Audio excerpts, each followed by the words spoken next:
नमस्कार. आज आपण एका अशा विषयावर चर्चा करणार आहोत जो आपल्या सर्वांच्याच अगदी जिव्हाळ्याचा आहे. तो म्हणजे अढळ श्रद्धेमुळं मानवी आयुष्य खरोखरच कसं बदलतं. आज आपण एका अत्यंत सुंदर आणि पारंपरिक कथेच्या माध्यमातून या विषयाचा सखोल वेध घेणार आहोत. निखळ आणि अढळ विश्वास एखाद्या व्यक्तीच्या आयुष्यात कसा आमूलाग्र बदल घडवून आणू शकतो हे आपण यातून पाहणार आहोत. चला तर मग थेट सुरू करूया. पण पुढे जाण्याआधी हा एक अत्यंत महत्त्वाचा प्रश्न नक्कीच डोक्यात येतो. खरं सांगा, कठीण प्रसंगात आपण सगळेच श्रद्धेचा, देवाचा आधार घेतो, बरोबर? पण या श्रद्धेमध्ये खरोखरच वास्तवात काही सकारात्मक बदल घडवून आणण्याची ताकद असते का? की तो फक्त अंधारात चाचपडताना आपल्या मनाला शांत करण्यासाठी आपणच शोधलेला एक भावनिक आधार असतो? आज याच प्रश्नाचं उत्तर आपण एका विलक्षण उदाहरणातून शोधणार आहोत. तर या गोष्टीची सुरुवात होते ती एका अत्यंत मोठ्या विरोधाभासाने. कल्पना करा, सह्याद्रीच्या पायथ्याशी असलेलं एक छोटंसं शांत गाव आणि तिथे राहणारी गौरी नावाची एक विधवा महिला. आता तिची परिस्थिती बघा बरं. एका बाजूला भौतिक परिस्थिती अशी की राहण्यासाठी गळकम मातीचं घर आणि 2 वेळेच्या अन्नाची कायम भ्रांत, अक्षरशः गरिबी. पण दुसऱ्या बाजूला तिची आध्यात्मिक संपत्ती मात्र अफाट होती.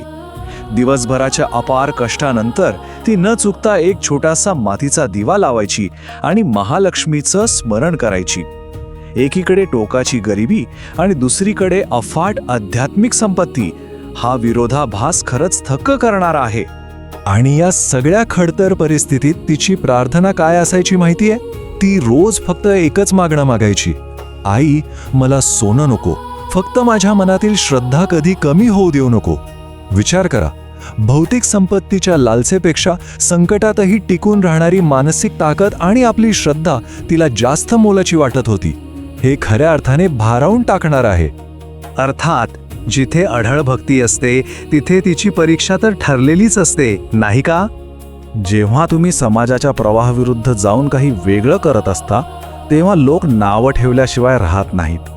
गौरीच्या बाबतीतही अगदी तेच झालं. गावातले लोक उपहासाने म्हणायचे, असा रोज दिवा लावून जर कोणी श्रीमंत झालं असतं तर सगळेच नाही का श्रीमंत झाले असते. पण यावर गौरी कधीही चिडली नाही. ती फक्त हसायची आणि शांतपणे म्हणायची, देवीला माझा दिवा नकोय, तिला माझा विश्वास हवा आहे. हा बाह्य जगातील शंकांना आणि उपहासाला तिच्या आंतरिक श्रद्धेने दिलेला अगदी सडीतोड जबाब होता. आणि मग तो दिवस उजाडला जेव्हा तिच्या या विश्वासाची प्रत्यक्ष कसोटी लागणार होती. श्रावण महिन्यातला तो एक शुक्रवार. सकाळपासून अक्षरशः मुसळधार पाऊस सुरू होता. गरिबीमुळे गौरीकडे त्या दिवशी संध्याकाळी दिवा लावण्यासाठी पुरेसं तेल सुद्धा नव्हतं.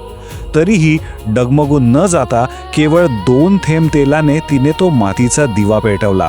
रात्री अचानक इतका जोराचा वारा सुटला की वाऱ्याच्या वेगामुळे गावातले इतर सगळे मोठे दिवे विझले. पण एक आश्चर्य सांगू, गौरीचा तो छोटासा दिवा मात्र त्या वाऱ्यातही शांतपणे तेवत राहिला. पण खरी परीक्षा तर अजून बाकीच होती. रात्रीच्या त्या अंधारात एक अशी घटना घडते. बाहेर निसर्गाचं तांडव सुरू असतानाच गौरीच्या दारावर हलकीशी टकटक झाली. दारात एक अनोळखी, पावसात पूर्ण भिजलेली आणि थकलेली एक वृद्ध स्त्री उभी होती.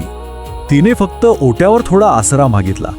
पण गौरीने जे केलं ना ते सामान्य माणसाच्या कल्पनेपलीकडचं होतं. तिने क्षणाचाही विचार न करता त्या वृद्धेला घरात घेतलं. घरात उरलेली एकुलती एक भाकरी त्या अनोळखी स्त्रीला खायला दिली आणि सर्वात मोठी गोष्ट म्हणजे स्वतः संपूर्ण रात्र तशीच उपाशी झोपली. हा केवळ परोपकार नव्हता, तर हा सर्वोच्च त्याग होता. रात्र कशीबशी उलटून गेली आणि मग उजाडली ती दुसऱ्या दिवसाची सकाळ एक मोठा चमत्कार घेऊन. पहाटे जेव्हा गौरीला जाग आली तेव्हा रात्री आश्रयाला आलेली ती वृद्ध स्त्री घरात नव्हतीच. पण ती जिथे बसली होती तिथे एक अगदी ताजं कमळाचं फूल ठेवलेलं होतं आणि त्यासोबत होता एक अत्यंत हृदयस्पर्शी संदेश. जिथे श्रद्धा असते तिथे मी आधीपासूनच असते. अंगावर काटा आणणारा हा प्रसंग आहे. कथेला मिळालेली ही कलाटणी केवळ दैवी नव्हती, तर ती गौरीच्या निस्सीम भक्तीला मिळालेली सर्वात मोठी पावती होती. आता बऱ्याच जणांना वाटेल की यानंतर देवीने गौरीला रातोरात सोन्याने भरलेला हंडा वगैरे दिला असेल, पण तसं अजिबात झालं नाही. आणि इथेच या कथेचं खरं सौंदर्य दडलंय. गौरीला जे मिळालं ते त्याहून कितीतरी पटीने अधिक मौल्यवान आणि शाश्वत होतं. तिला गावात कायमस्वरूपी काम मिळालं, लोकांचा तिच्या प्रामाणिकपणावरचा विश्वास दुणावला आणि तिच्या घरात एक प्रकारचं प्रगल्भ समाधान आलं. सगळ्यात महत्त्वाचं म्हणजे तिच्या चेहऱ्यावरचं हसू कायमस्वरूपी टिकलं. हे बदल खऱ्या अर्थाने व्यावहारिक होते. आणि म्हणूनच इथून आपल्याला एका अत्यंत महत्त्वाच्या प्रश्नाकडे वळावं लागतं. आपण सहसा चमत्काराची व्याख्या कशी करतो? आकाशातून काहीतरी दैवी प्रकाश येणं किंवा अचानक अपार संपत्ती मिळणं, लॉटरी लागणं, यालाच आपण चमत्कार मानतो, बरोबर? पण खरी व्याख्या काय सांगते ते बघा. खरा चमत्कार म्हणजे अचानक मिळणारं सोनं नव्हे. चमत्कार म्हणजे आयुष्यात नवीन आणि योग्य संधी चालून येणं, सकारात्मक विचारांची माणसं आपल्याशी जोडली जाणं आणि सर्वात महत्त्वाचं म्हणजे मनाला मिळणारी प्रगल्भ शांतता. गौरीच्या आयुष्यात हाच तो खरा चमत्कार घडला होता. श्रद्धा म्हणजे मागणं नाही, श्रद्धा म्हणजे विश्वास. हे एक साधंसं वाक्य भक्तीचा संपूर्ण अर्थ किती अचूकपणे स्पष्ट करतं पहा. आपण अनेकदा काय करतो, देवाकडे गेलो की एक मोठी यादीच वाचून दाखवतो, जी एक प्रकारची देवाणघेवाण असते. पण खरी भक्ती म्हणजे कोणतीही अट नसलेला विश्वास. परिस्थिती कशीही असो, आपला विश्वास ढळू न देणं. गौरीने आयुष्यभर हेच तर केलं होतं. तिने कधीही काहीही मागितलं नाही, फक्त आपला विश्वास कायम ठेवला. या सगळ्या प्रवासातून आपल्याला समाधानी आयुष्यासाठी ही 3 अत्यंत महत्त्वाची सूत्र मिळतात.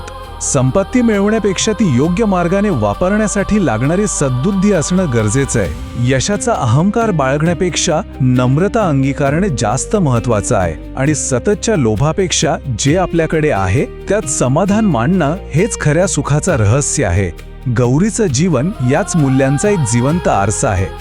आजच्या या चर्चेच्या शेवटी हा एक प्रश्न नक्कीच आपल्या सर्वांना विचार करायला लावणारा आहे. आजच्या या झटपट श्रीमंत होण्याच्या आणि भौतिक सुखांच्या मागे धावणाऱ्या जगात आपण खरोखरच अशा अढळ श्रद्धेच्या, निस्वार्थ कृतीच्या आणि त्यातून मिळणाऱ्या शाश्वत समाधानाच्या ताकदीला कमी लेखत आहोत का? संपत्तीची व्याख्या केवळ बँकेतील बॅलन्सवर न ठरवता आंतरिक शांततेत मोजण्याची वेळ आता आली आहे असं नाही वाटत. याच एका सखोल विचारासोबत आजचं हे सत्र आपण इथेच थांबूया. पुन्हा भेटूया अशाच एका रंजक विषयासह. धन्यवाद.